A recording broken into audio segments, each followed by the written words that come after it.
Fala pessoal, tudo bem com vocês?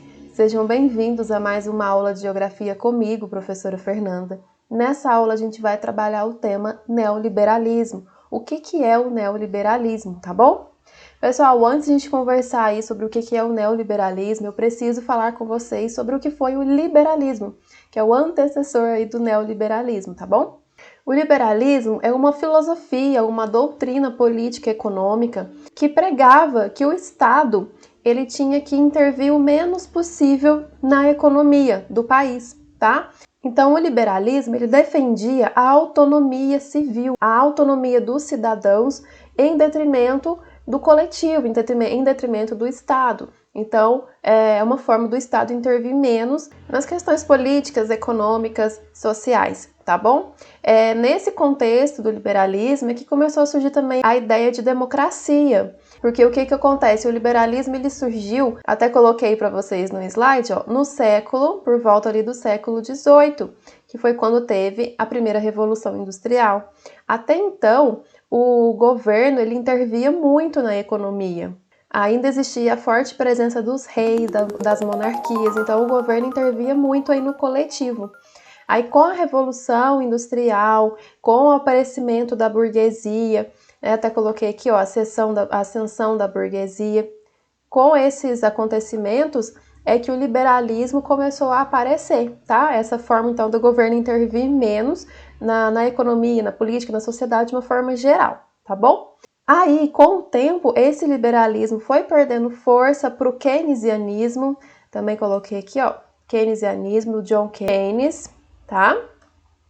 Porque o keynesianismo, ele defendia o contrário, que o governo, que o Estado tinha que intervir sim na economia, principalmente em tempos de recessão, para evitar questão de desemprego, ter mais empresas estatais, ter mais políticas voltadas para o protecionismo, então evitar muitas importações para proteger a economia do país, o que é produzido dentro do país, tá? E outras ideias mais.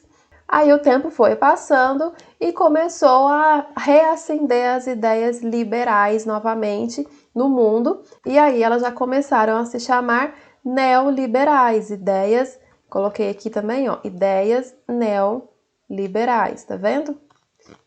Que apareceu principalmente com esse nome em 1989. Por que em 1989?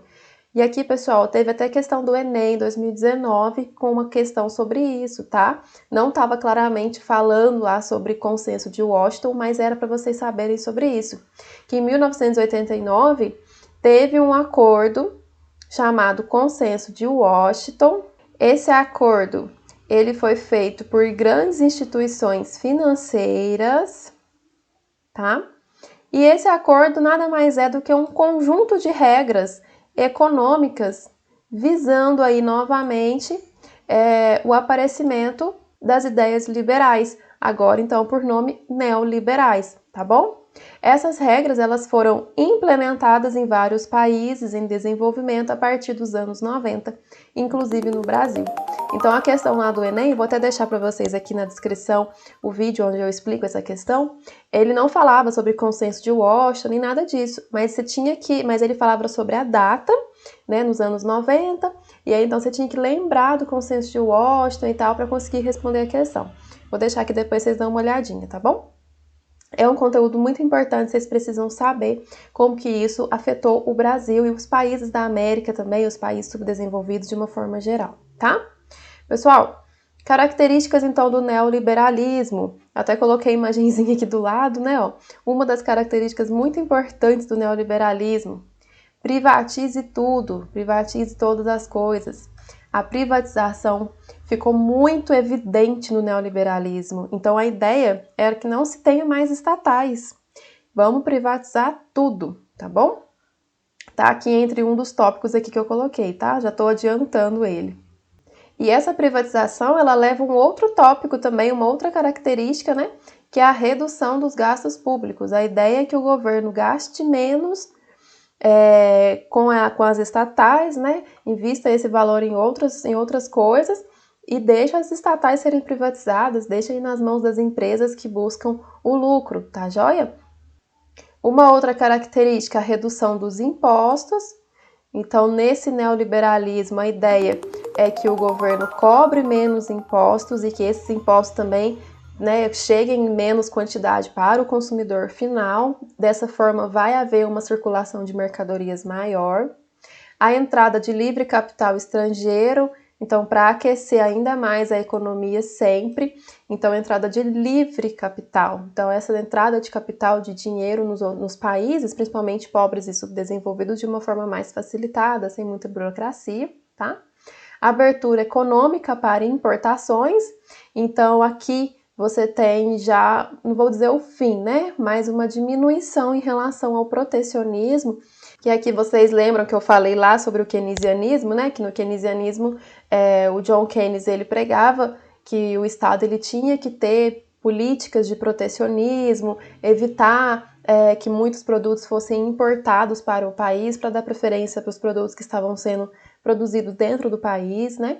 E aqui já é o contrário, aqui é uma abertura econômica para importações. Então a ideia é que o protecionismo ele diminua ou acabe. E a flexibilização das leis trabalhistas, então toda aquela legislação trabalhista em relação a férias, horas extras, salário, tempo de serviço, tudo isso, aposentadoria, tudo isso poderia ser flexibilizado, mudado, né, entrado em acordo patrão e funcionário. Então, flexibilizações que geralmente beneficiam mais os empregadores do que os empregados, né? Então, mas é uma característica aí do neoliberalismo, tá bom? Pessoal, eu passei aqui só algumas características, as mais importantes para vocês entenderem o que é o neoliberalismo, tá? Qualquer dúvida, vocês podem deixar aqui nos comentários. Se vocês quiserem fazer algum outro comentário sobre alguma outra característica importante, deixa aí pra gente também, tá? Mas eu resolvi fazer essa aula curtinha mesmo, eu espero que vocês tenham entendido e até a próxima!